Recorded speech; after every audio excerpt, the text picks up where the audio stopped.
जब सृष्टि मौन थी, न शब्द था, न स्वर, न आकाश में कोई कंपन, तब केवल एक अनंत शून्य था। उसी शून्य में एक चेतना विद्यमान थी, जिसे आज हम भगवान शिव के नाम से जानते हैं। शिव न जन्मे थे, न मरे थे, वे आदि भी थे और अंत भी। लेकिन सृष्टि को प्रकट होने के लिए केवल चेतना पर्याप्त नहीं थी, उसे एक नाद चाहिए था, एक ऐसा स्वर जो शून्य को गति दे सके। यही वह क्षण था जब शिव के हाथ में डमरू प्रकट हुआ। डमरू कोई साधारण वाद्य नहीं है। ये लकड़ी या चमड़े से बना एक छोटा सा वाद्य दिखता है, लेकिन इसके भीतर ब्रह्मांड का रहस्य छिपा है। जब भगवान शिव समाधि में लीन रहते हैं, तब पूरा ब्रह्मांड स्थिर रहता है। न काल चलता है, न दिशा बदलती है। पर जिस क्षण शिव की उंगलियां डमरू पर पड़ती हैं, उसी क्षण सृष्टि में हलचल प्रारंभ हो जाती है। ये केवल ध्वनि नहीं होती, ये नाद ब्रह्मा होता है, वह दिव्य कंपन जिससे सृष्टि का जन्म होता है। कहा जाता है कि एक बार देवता और ऋषि इस प्रश्न से अत्यंत व्याकुल हो उठे कि शब्द कैसे उत्पन्न हुआ, भाषा कैसे बनी, ज्ञान कैसे प्रवाहित हुआ। वे सभी कैलाश पर्वत पर एकत्र हुए और शिव से प्रार्थना की। शिव ने उस समय न कोई उत्तर दिया, न कोई उपदेश। वे केवल नृत्य करने लगे। ये नृत्य था तांडव। उनके चरणों की गति से पृथ्वी कांप उठी, आकाश में कंपन फैल गया और तभी शिव ने अपने हाथ में डमरू को घुमाया। डमरू से 14 बार नाद उत्पन्न हुआ। यही 14 नाद आगे चलकर महेश्वर सूत्र कहलाए, जिनसे संस्कृत व्याकरण की उत्पत्ति मानी जाती है। डमरू की ध्वनि में अ से लेकर ह तक के बीज छिपे हैं। ये वही क्षण था जब शब्द ने आकार लिया, जब मौन से भाषा ने जन्म लिया। इसलिए डमरू को केवल संगीत का वाद्य नहीं कहा गया, बल्कि इसे ज्ञान का स्रोत माना गया। शिव के हाथ में डमरू ये दर्शाता है कि ज्ञान किसी पुस्तक से नहीं, बल्कि चेतना से उत्पन्न होता है। डमरू का आकार भी रहस्य से भरा है। इसके 2 भाग हैं, जो बीच में संकरे होकर जुड़े होते हैं। ये जीवन के द्वैत को दर्शाता है, सुख और दुख, जन्म और मृत्यु, सृजन और संहार। बीच का पतला भाग संतुलन का प्रतीक है। शिव का संदेश स्पष्ट है कि जीवन के दोनों छोरों के बीच संतुलन बनाए रखना ही साधना है। डमरू की रस्सियों से बंधे छोटे गोले जब कंपन करते हैं, तो लय उत्पन्न होती है। यही लय ब्रह्मांड की गति है। ग्रहों की चाल, समय की धारा, मनुष्य की श्वास, सब इसी लय में बंधे हैं। एक पुरानी कथा के अनुसार एक बार नारद मुनि को अपने ज्ञान पर अत्यधिक गर्व हो गया।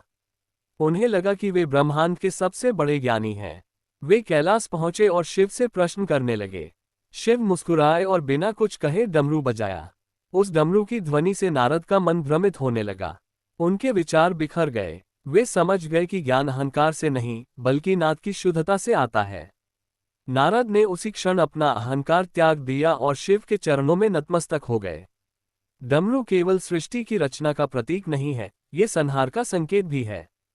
जब शिव तांडव करते हैं और डमरू तीव्र गति से बजता है, तब ये संकेत होता है कि पुरानी व्यवस्था समाप्त होने वाली है। संहार का अर्थ विनाश नहीं, बल्कि परिवर्तन है।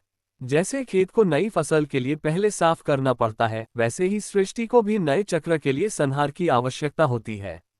डमरू का प्रत्येक नाद ये स्मरण कराता है कि कुछ भी स्थायी नहीं है, केवल परिवर्तन ही शाश्वत है। शिव के गले में सर्प, शरीर पर भस्म और हाथ में डमरू, ये सब मिलकर जीवन का पूर्ण दर्शन देते हैं। भस्म बताती है कि अंत में सब राख हो जाना है। सर्प समय का प्रतीक है जो निरंतर आगे बढ़ता है।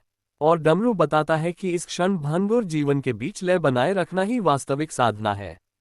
तांत्रिक परंपरा में डमरू को अत्यंत पवित्र माना गया है। साधक जब मंत्र जाप करते हैं, तो कई बार डमरू की ध्वनि का प्रयोग किया जाता है, ताकि मन की तरंगें स्थिर हो सकें। माना जाता है कि डमरू की लय सीधे हृदय चक्र और आज्ञा चक्र पर प्रभाव डालती है। यही कारण है कि शिव को योगियों का गुरु कहा गया। उनका डमरू साधक को बाहरी शोर से निकालकर भीतर के नाद तक पहुंचाता है। एक कथा ये भी कहती है कि जब सृष्टि का अंत आएगा, तब शिव अंतिम बार डमरू बजाएंगे। वह ध्वनि इतनी सूक्ष्म होगी कि केवल मुक्त आत्माएं ही उसे सुन सकेंगी। उस नाद के साथ ही समय थम जाएगा और सब कुछ पुनः शून्य में विलीन हो जाएगा। फिर एक दिन उसी शून्य से नया नाद उत्पन्न होगा और सृष्टि का नया चक्र प्रारंभ होगा। इस प्रकार शिव के हाथ में डमरू केवल एक वाद्य नहीं, बल्कि ब्रह्मांड का नियंत्रण सूत्र है। ये हमें सिखाता है कि शब्द से विचार जन्म लेता है, विचार से कर्म और कर्म से भाग्य। यदि मनुष्य अपने भीतर के नाद को समझ ले तो उसे बाहरी संसार के शोर से भय नहीं रहेगा। जब भी शिव को डमरू के साथ देखा जाता है तो ये स्मरण कराता है कि जीवन में शांति मौन से नहीं बल्कि सहीले से आती है। बहुत बोलना या बिल्कुल चुप रहना दोनों ही असंतुलन है। शिव का डमरू हमें सिखाता है कि कब बोलना है, कब मौन रहना है और कब स्वयं के भीतर की आवाज को सुनना है। अंत में यही कहा जा सकता है कि भगवान शिव के हाथ में डमरू सृष्टि का हृदय है। उसकी ध्वनि में जन्म है, जीवन है और अंत भी। जो इस रहस्य को समझ लेता है वो भय से मुक्त हो जाता है, क्योंकि उसे पता चल जाता है कि यह संसार एक नाद है, एक लय है और शिव उस लय के स्वामी हैं। अगर आपको यह वीडियो अच्छा लगा हो तो लाइक और सब्सक्राइब करें और अपने दोस्तों को शेयर करते हुए एक अच्छा सा कमेंट भी अवश्य करें। धन्यवाद।